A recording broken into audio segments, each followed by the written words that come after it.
ঈসা ইসলামের পরে আরেক নবী আসবে, মুসা ইসলামের পরে আরেক নবী আসবে, দাউদ সুলাইমানের পরে আরেক নবী আসবে, তাহলে তো কিয়ামত তো এখন আসতেছে না।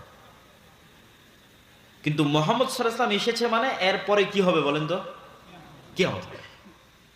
একদম সঠিক উত্তর দিয়েছে যে মুহাম্মদ সাল্লাল্লাহু আলাইহি ওয়াসাল্লামের মৃত্যুর পরেই কি হবে? একটু জোরে বলেন তো কি হবে? কিয়ামত হবে। তাহলে মুহাম্মদ সাল্লাল্লাহু আলাইহি ওয়াসাল্লামের মৃত্যু ইটসেলফ কিয়ামতের সবচেয়ে বড় আলামতগুলোর একটা। মুহাম্মদ সাল্লাল্লাহু আলাইহি ওয়াসাল্লামের মৃত্যুর পরেই কিয়ামত হবে, 5 দিন পরে হোক, 1 দিন পরে হোক, 1000 বছর পরে হোক, 5000 বছর পরে হোক, কিন্তু মুহাম্মদ সাল্লাল্লাহু আলাইহি ওয়াসাল্লামের মৃত্যুর পরেই কিয়ামত হবে। তাহলে মুহাম্মদ সাল্লাল্লাহু আলাইহি ওয়াসাল্লামের পৃথিবীতে আগমন এবং পৃথিবী থেকে মুহাম্মদ সাল্লাল্লাহু আলাইহি ওয়াসাল্লামের বিদায়, এটা কিয়ামতের অনেক বড় একটা আলামত। এই আলামতি পার হওয়া হয়ে গেছে 1400 বছর। দাজ্জাল পৃথিবীতে যে কোনো মুহূর্তে বের হয়ে যেতে পারে, এটার প্রমাণ কি? স্বয়ং রাসূল সাল্লাল্লাহু আলাইহি ওয়াসাল্লামের জীবদ্দশাতে ইবনে সাইয়াদ নামে একজন ব্যক্তি, শেখ আব্দুর রাজ্জাক বিন ইউসুফের মরণ একদিন আসবেই বইয়ে বিস্তারিত আলোচনা করা আছে। ইবনে সাইয়াদ নামে একজন ব্যক্তি, সে ইহুদি, তাকে সাহাবীরা সন্দেহ করলো যে দাজ্জাল। তো আল্লাহর নবী উড়িয়ে দিলেন না যে না, এ দাজ্জাল নয়। তাহলে আল্লাহর নবীও আশঙ্কা করতেন যে তার জীবদ্দশা তো দাজ্জাল চলে আসতে পারে। ওমর রাদিয়াল্লাহু তাআলা আনহু যখন তাকে হত্যা করতে চাইলেন, তখন রাসূল সাল্লাল্লাহু আলাইহি ওয়াসাল্লাম বললেন, এ যদি দাজ্জাল না হয় তো নিরপরাধ মানুষকে হত্যা কেন করবা? আর এ যদি দাজ্জাল হয় তাহলে তাকদীরের লিখন হচ্ছে একে হত্যা করবে। ঈসা আলাইহিস সালাম তুমি তো নও।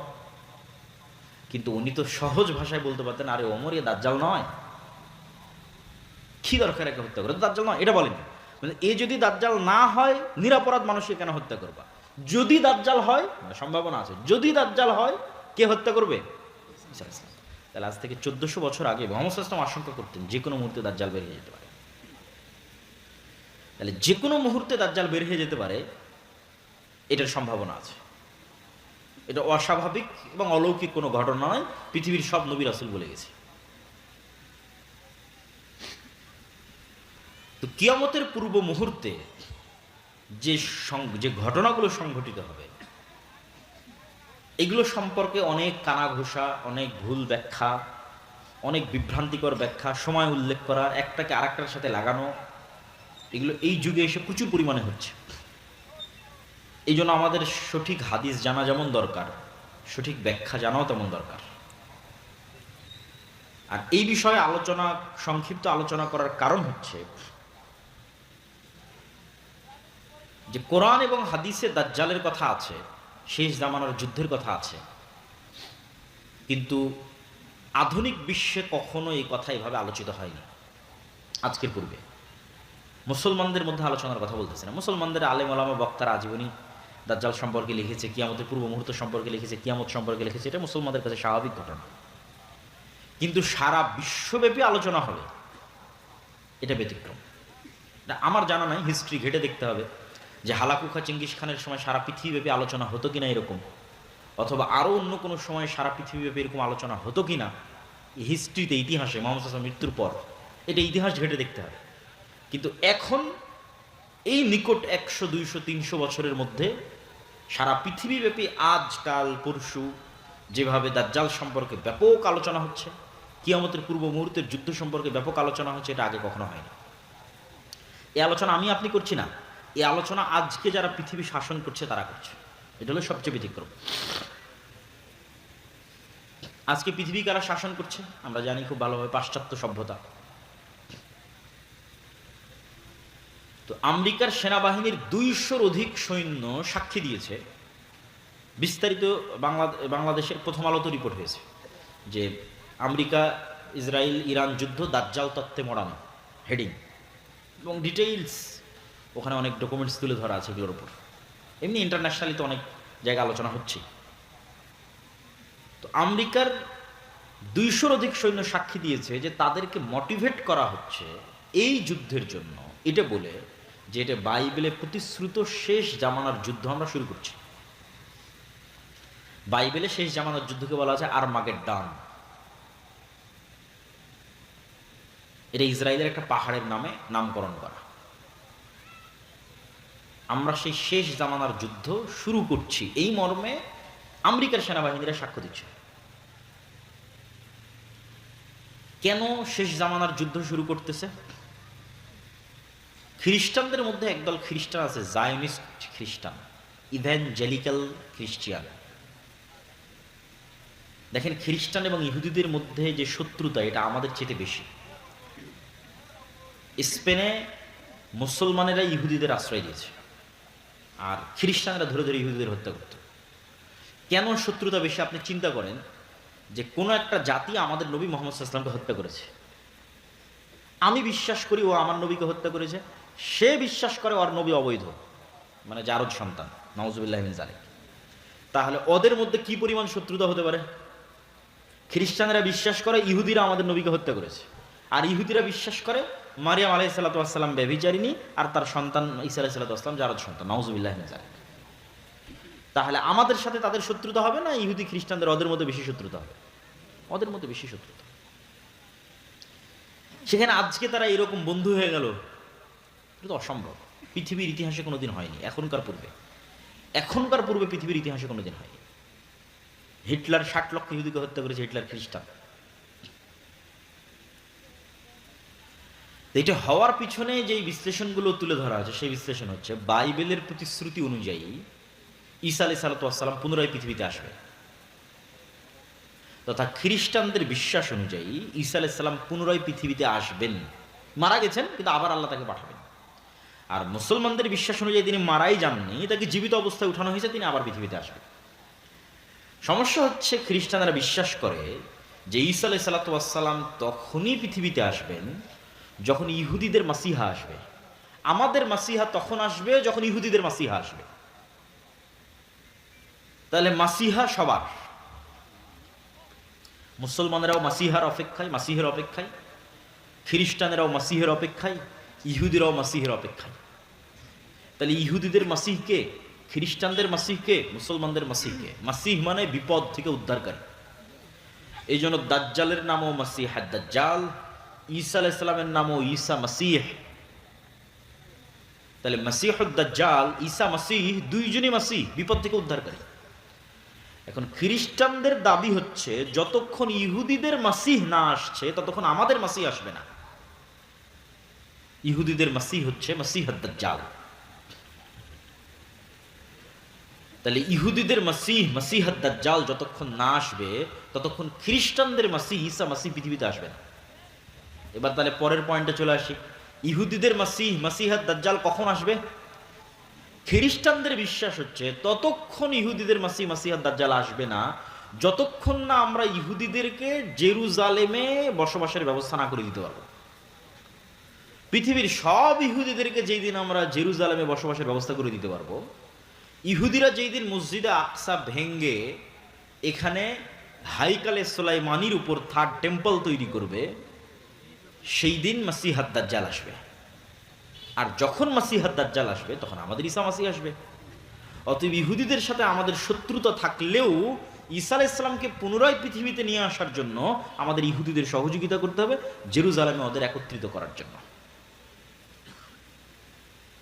তাহলে সবার উদ্দেশ্য অতি দ্রুত দাজ্জালকে এবং ঈসা আলাইহিস সালাতু ওয়াস সালামকে পৃথিবীতে নিয়ে আসা। যারা মোটামুটি ফ্রিল্যান্সিং করেন, পেপ্যালের সহকারী প্রতিষ্ঠাতা পিটার থিয়েল, উনি কিছুদিন পূর্বে ইতালির রাজধানী রোমে দাজ্জালের উপর সিরিজ আলোচনা করেছে, গোপন রুদ্ধদ্বার বৈঠকে। তারা দাজ্জালকে বলে এন্টিক্রাইস্ট। আমরা বলি দাজ্জাল, তারা বলে এন্টিক্রাইস্ট। এবং বর্তমান আমেরিকার যিনি প্রতিরক্ষা মন্ত্রী হেগসেথ, প্রতিরক্ষা মন্ত্রণালয়ের নাম চেঞ্জ করে দিয়েছে আমেরিকা, এটার নাম দিয়েছে যুদ্ধ মন্ত্রণালয়, যুদ্ধমন্ত্রী। তাহলে বর্তমান যিনি আমেরিকার যুদ্ধমন্ত্রী, তার আপনারা গুগলে সার্চ দিলে পাবেন, তার বাহুতে কাফের লেখা আছে আরবিতে। ও নিজে ট্যাটু করেছে, কাফের শব্দটা আরবিতে নিজে ট্যাটু করেছে তার শরীরে। যে কোনো মুসলমান দেখলে তো চমকে যাবে, আরে বাবা, রাসূল সাল্লাল্লাহু আলাইহি ওয়াসাল্লাম বলতো দাজ্জালের কপালে কাফের লেখা থাকবে, কিন্তু মানুষ তার শরীরে কাফের লিখে রেখেছে। তো এখন পৃথিবীতে যে বিষয়গুলো নিয়ে আলোচনা হচ্ছে এবং যে ধরনের পরিবেশ পরিস্থিতি চলতেছে, এগুলো অ্যাবনর্মাল, অস্বাভাবিক। এবং এই অস্বাভাবিকত্ব ধীরে ধীরে হলেও সামনে বাড়বে, খুব দ্রুতও সামনে বাড়তে পারে। তো দাজ্জালের ফিতনা সম্পর্কে রাসূল সাল্লাল্লাহু আলাইহি ওয়াসাল্লাম বলছেন যে সব ধন সম্পদ, আসমানের বৃষ্টির মালিকানা আর জমিনের ফসল উৎপাদনের মালিকানা সব থাকবে দাজ্জালের একচ্ছত্র আধিপত্যে। যে দাজ্জালের উপর ঈমান আনবে তাকে দেওয়া হবে, যে ঈমান আনবে না তাকে দেওয়া হবে না। এর চাইতে ভয়ঙ্কর ফিতনা পৃথিবীতে আর কোনোদিন যায়নি। তাহলে এখন আপনি চিন্তা করেন যে আজকে আমরা কাশিম বাজারে যে পেট্রোল পাম্পে তেল দেওয়া হবে শুনে সারা গাড়ির সেখানে লাইন হয়েছে তেল দেওয়া হবে মর্মে। কালকে আপনাকে বলা হলো যে বিদ্যুৎ অফ, নাই বিদ্যুৎ, কিন্তু বাংলাদেশের তো নিজের তেল নাই, নিজের গ্যাস অত নাই, বাহিরের দেশ বিদ্যুৎ তেল দিলেই বাংলাদেশে বিদ্যুৎ চলবে। তাহলে তোমার বিদ্যুৎ অফ, তোমার গাড়িতে তেল অফ। আচ্ছা, আজকে যদি বিদ্যুৎ অফ হয় 2 দিনের মধ্যে সব মোবাইল বন্ধ হয়ে যাবে, সব মোবাইল, সব কম্পিউটার বন্ধ হয়ে যাবে। তাহলে আমরা 1 সেকেন্ডে 100 বছর পূর্বে ফিরে যাব। আজ থেকে 100 বছর পূর্বে টানরে গরুর গাড়ি চলতো, সেই গরুর গাড়ি অথবা সাইকেল অথবা ঠেলা গাড়ি অথবা পায়ে হেঁটে। এখন আপনাকে বলা হচ্ছে যে ঠিক আছে, তোমাকে তেলও দেওয়া হবে, বিদ্যুৎও দেওয়া হবে, সব দেওয়া হবে, দাজ্জালকে মানো। আপনি চিন্তা করেন যে আপনি এখন বসে চিন্তা করেন যে এই ফিতনা কি ভয়ঙ্কর হতে পারে। এটাই ঘটবে আমি সেটা বলছি না, কোরআন এবং হাদিসে তো এর চেয়ে ভয়ঙ্করটা বলা আছে যে আকাশে বৃষ্টি বর্ষণ করবে না। এই তেল তো সামান্য কিছু। যে অঞ্চলের মানুষ দাজ্জালের উপর ঈমান আনয়ন করবে না, ওই অঞ্চলের মাটিতে গাছ হবে না, ধান হবে না। জমিন দাজ্জালের কথা শুনে উৎপাদন বন্ধ করে দিবে, আসমান দাজ্জালের কথা শুনে বৃষ্টি বর্ষণ বন্ধ করে দিবে। এই ক্ষমতা আল্লাহই দাজ্জালকে দিবে। হবে বৃষ্টি, হবে ফসলও হবে, দাজ্জালের প্রতি ঈমান আনয়ন করে। এখন আপনি চিন্তা করেন যার ন্যূনতম অবৈধ সম্পদের উপর লোভ আছে এবং যার পরকালের উপর অগাধ আস্থা ও ইয়াকিন নাই, সে কি এই ফিতনা থেকে বাঁচতে পারবে? কোনো সুযোগ নেই। যার 1 টাকার প্রতি অবৈধভাবে ইনকামের ইচ্ছা আছে, যে লোভ সামলাতে পারে না, যে এই 1 টাকা আসবে এটা আমি একটু অবৈধভাবে ইনকাম করিনি, এই লোভ যে সামলাতে পারে না, এই দাজ্জালের এই লোভ সামলাতে পারবে না, ঈমান বিক্রি করে দেবে। আর একটা কি বলেছি, পরকালের উপর অগাধ আস্থা। মানে আপনি কিসের আশায় দাজ্জালের বৃষ্টিও নিবেন না, দাজ্জালের ফসলও নিবেন না, দুর্ভিক্ষে না খেয়ে মারা যাবেন, কিসের আশায়? পরকালে জান্নাতের আশায়। যে চোখে জান্নাত দেখতে পায় না, ওইটার উপর টিকে থাকতে পারবে না। ওই যে আসহাবুল উখদুদের ঘটনা আল্লাহ সুবহানাহু ওয়া তাআলা কোরআন মাজিদে বলেছে যে আসহাবুল উখদুদকে বলা হলো ঈমান ত্যাগ করো, না হয় আগুনে ঝাঁপিয়ে পড়ো। তো মা তার কোলের শিশু সহ আগুনের মধ্যে ঢুকে গেছে। আপনি বলেন এই মানুষগুলোর পক্ষে ওই আগুনে ঢোকা তখনই সম্ভব যখন ওই আগুনের মধ্যে ওরা জান্নাত দেখতে পেয়েছে। যে আমরা আগুনে ঢুকছি না জান্নাতে ঢুকছি? বলেন, আগুনে ঢুকছে না জান্নাতে ঢুকছে? জান্নাতে ঢুকছে। ও যদি মনে করে আমি আগুনে ঢুকছি, ঢুকতে পারবে না, সম্ভব নয়। আর যখন মনে করেছে আমি আগুন থেকে বের হয়ে আমার বাড়িতে ফিরে যে আরামে ছেলে মেয়ে নিয়ে থাকি, তখন মনে করছে যে আমার বাড়িতে তো জাহান্নামের আগুন জ্বলছে, মানে কেমনে ফিরে যায়? তাহলে সামনে জান্নাত, পিছনে জাহান্নামের আগুন, কোনটা আমি অ্যাকসেপ্ট করব? পরকালের উপর এই মাত্রার ইয়াকিন যতক্ষণ আপনার না আসবে, আপনি ঈমান নিয়ে এই পৃথিবীতে টিকতে পারবেন না।